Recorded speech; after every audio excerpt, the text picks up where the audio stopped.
Hi, welcome back to the Digital Studio at the Edge Summit 2024. I'm joined by Dan Finley, the CEO from Debenhams, and we're going to be talking about what consumers really want from AI. So welcome to the stage, Dan. Thank you for having me. Glad to have you here. First question then, around how consumers define the real AI experience and which features do you think that they prioritise for their day-to-day interactions with Debenhams?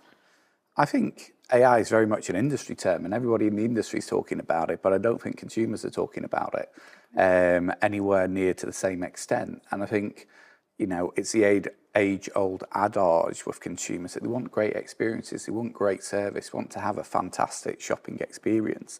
And actually, I think they're indifferent as to who provides that, whether it's served by a human, served by AI. Yeah. Actually, they just want to have a great experience. And I think we can over-labor it and over-introduce it and almost force it down consumer throats. Yeah. But I think the job of us as retailers or consumer-facing brands is to deliver a excellent and seamless consumer experience that's supported by a whole range of different technologies, a whole suite of different people, and the consumer really shouldn't be able to distinguish between who the provider of that is, whether it's AI technology, a human being, or another piece of technology. Yeah, and that experience that keeps them coming back time and time again. Yeah, absolutely. But do you think customers have any concerns around AI and the role that plays in privacy with companies like Debenhams? Trust and transparency is imperative to brand loyalty, and how do you think that's impacted?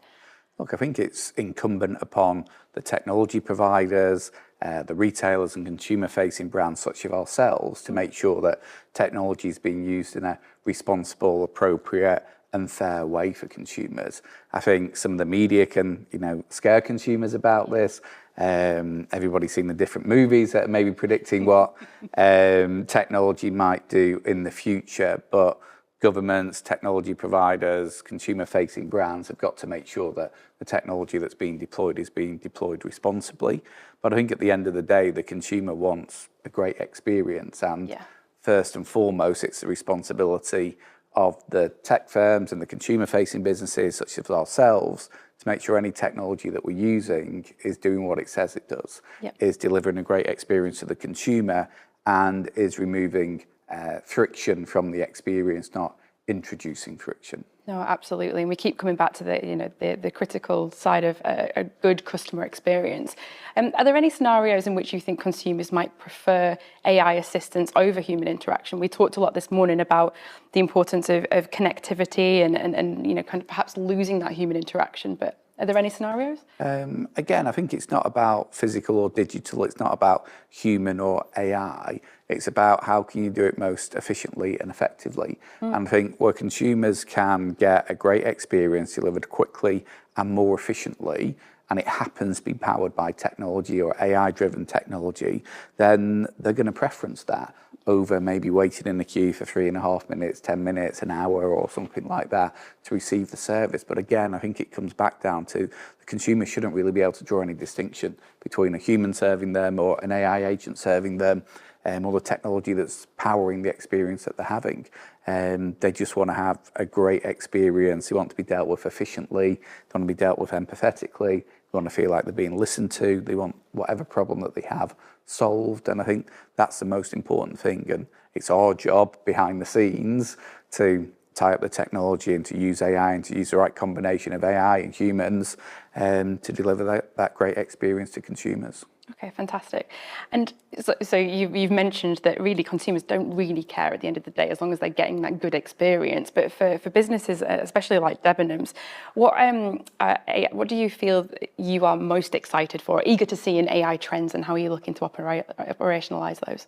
Look, I think it's a great opportunity for us to more efficiently do lots of things within our business that frees up our colleagues and teammates to focus on delivering even better consumer experiences.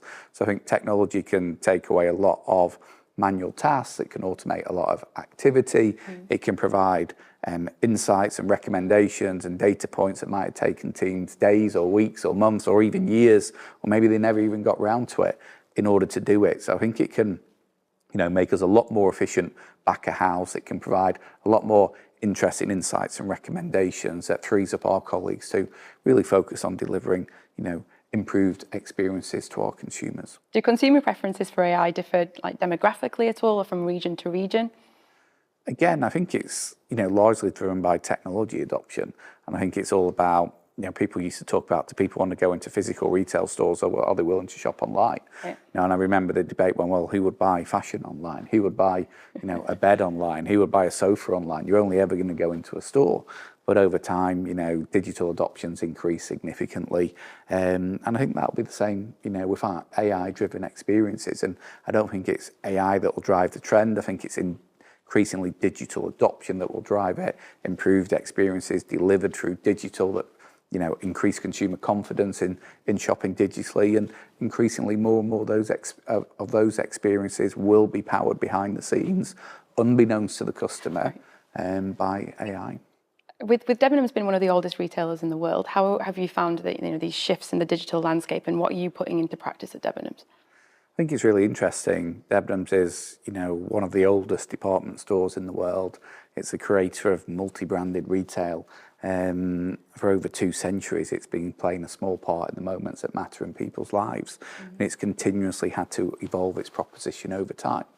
From the introduction of the physical department store to the introduction of the Debenhams.com to the integration of online and offline with Debenhams. And then ultimately its demise and reinvention under new ownership as a digital pure play. And we really think that the future of department store retailing is digital. Yeah. It's powered by technology. I think the great thing about department store retailing could be and should be that you can access thousands of brands and millions of products from your mobile phone, from the comfort of your own home, and quickly and easily discover great products for you, and shop them quickly, efficiently, and receive them very quickly too. So for us, we're using all aspects of technology to reinvent that digital department store shopping experience. Debenhams has been at the forefront of retail for a long, long time, and we want to reinvent it as the pioneer of the digital department store concept.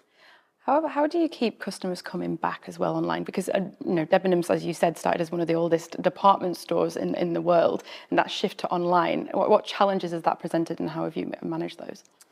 Well, I think ultimately it's resulted in Debenhams reforming itself. We talk about raising the phoenix from the ashes. It's about creating a new future as an entirely digitally focused department store.